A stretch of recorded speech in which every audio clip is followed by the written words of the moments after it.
Ladies and gentlemen, dear friends, it's really a great privilege for me to have this opportunity to say a few words during this event of the World Hope Forum. Let me start by expressing my profound respect and admiration for the founders of the World Hope Forum, namely Liedewijn Edelkoort and Philippe Fiumano. And indeed to all those associated with the World Hope Forum in its endeavours. I'm sorry to be doing this via recording, but I'm travelling at the moment in China, and recording is perhaps a safer option than a live broadcast. Now, of course, as we all are painfully perhaps aware, we are living in tumultuous times.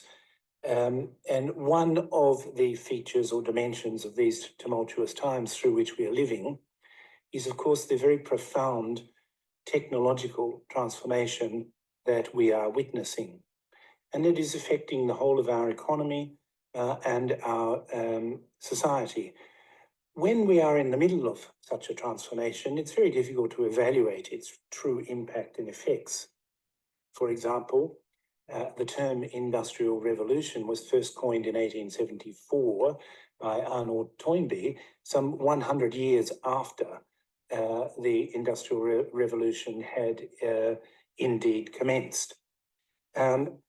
Nevertheless, we do know that fundamental change is afoot, and that these transformations of the whole of the economy and society by technology don't occur so frequently. I mean, what springs to mind, of course, is the Neolithic agricultural revolution, the Industrial Revolution, some people divide it into sub-revolutions, and of course, the digital revolution through which we are now living. Everything changes in these circumstances. Indeed, you might say the operating system of society changes completely.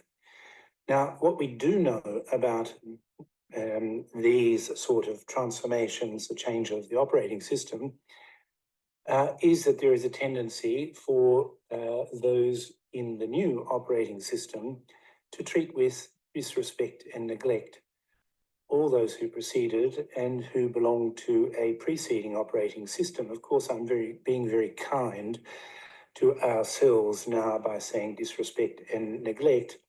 Persecute might be a better reflection of the historical reality of the way in which we treat those who are on a previous technological operating system. And of course, the new operating system brings with it power, and the power to crush and to exploit those on the previous operating system. And unfortunately, history tells us that crush and exploit we do.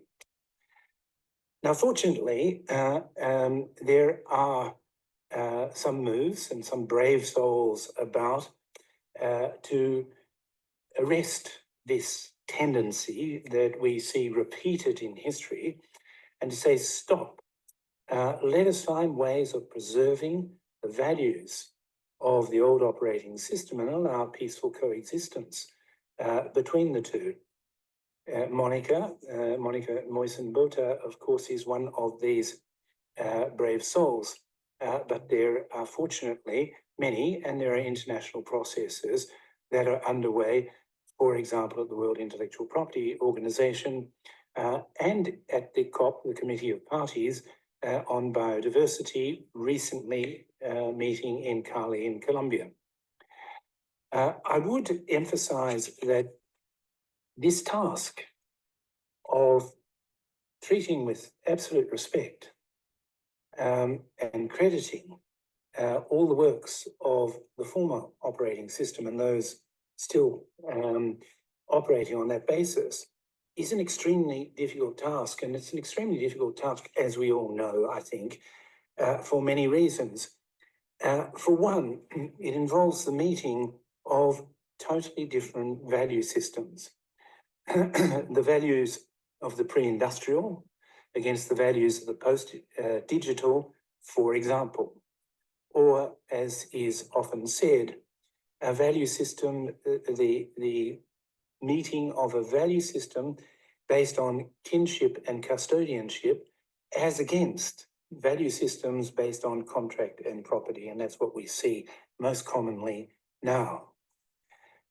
This makes it very difficult to protect what needs to be protected and to preserve what needs to be preserved in the older, technologically older system. And that is because we are trying to protect it in terms of the values of the new system, as opposed to the values of the old system. So this extremely difficult task, I would like to cite one example, if I may, of the sort of practical difficulties one can run into. So when I was at the World Intellectual Property Organization, we did jointly with the United Nations Environment Programme, UNEP, a case study. We did a series of case studies. One of them was on the Bela people, landless people in Mali. And the Bela people being landless, they were nomadic, and they lived and fed along the banks of rivers, and in particular on wild rice, which grew along the banks of the rivers. And they noticed that when cultivated varieties of rice were affected by blight, a disease, this wild rice was not affected by blight. Well, I think you can sort of imagine the sequel. Along came an Indian scientist from the International Rice Institute in the Philippines, and he successfully bred the blight resistance characteristic of the wild varieties into cultivated varieties. And then again, a scientist at the University of California in Davis managed to actually isolate the gene that was responsible for the blight resistance. Now, I must emphasize that the scientists involved in this instance behaved in the most exemplary manner and in a very honorable manner. The scientist at the University of California in Davis, she tried to establish a trust fund for the Mali people in order to compensate them for what is actually the same technique as is used in Western science, namely observation of cause and effect, and to give them some compensation for this. But I use it as an illustration to show you how difficult this task is, because of course the Bela people don't have bank accounts. Do they want money even? Do they need to deal in currency? For example, should we be thinking of scholarships? Do they want to actually enter into that sort of a society?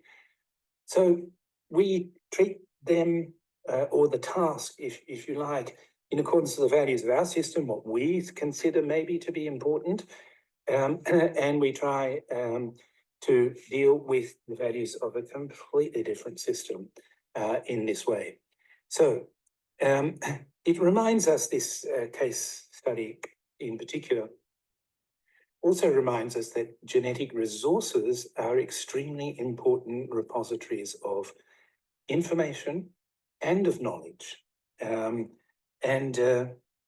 also developing respect and appropriate protection for genetic resources is a monumental task. For example, let me take Indigenous Australians. Now, they have been trying to recover the remains of their ancestors from museums throughout Europe and the whole of the world, actually, to return them to Australia, to their homeland, and to give them a dignified burial. And it's an ongoing task, and it's not easy at all. When we translate that experience into more contemporary scientific terms, we see that genetic resources really are something to which we should pay the utmost attention in this. I use the term from a writer, Samuel Huntington. I'm not necessarily endorsing any of his theses, but I just use his term clash of civilizations here. And Two important steps, have been taken this year in this respect. One is the treaty negotiated at the World Intellectual Property Organization requiring patent applicants to cite the source or origin of any genetic resources used in an invention for which a patent is claimed. And the other is the recent decision at the Committee of Parties, the COP meeting on biodiversity in Cali in Colombia, to establish a voluntary fund to receive payments from pharmaceutical and other companies for the use of genetic resources in their business. So, look, I have presented perhaps this morning more problems than solutions, for which I apologise. I do believe that the best way forward in this area, which is such a complex and sophisticated area, for all of the reasons that I have sought to outline, that many others can do more eloquently, I don't believe actually that a comprehensive treaty or agreement is the way forward in this instance. I think it opens up to the opposition the charge that, well, this is too vague, too uncertain, we won't be able to do business because investments will be brought down by an uncertain and vague obligation. That's what they say always. And a comprehensive treaty, it's just too, in my view, it's too complex. The task is too sophisticated.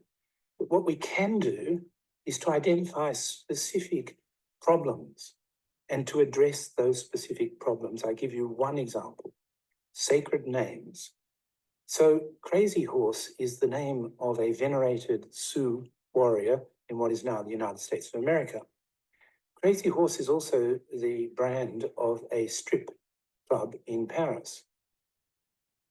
You see the sort of difficulties that we can get in with deep offence to some traditional communities by the way in which we use commercially sacred names. There is a solution for that.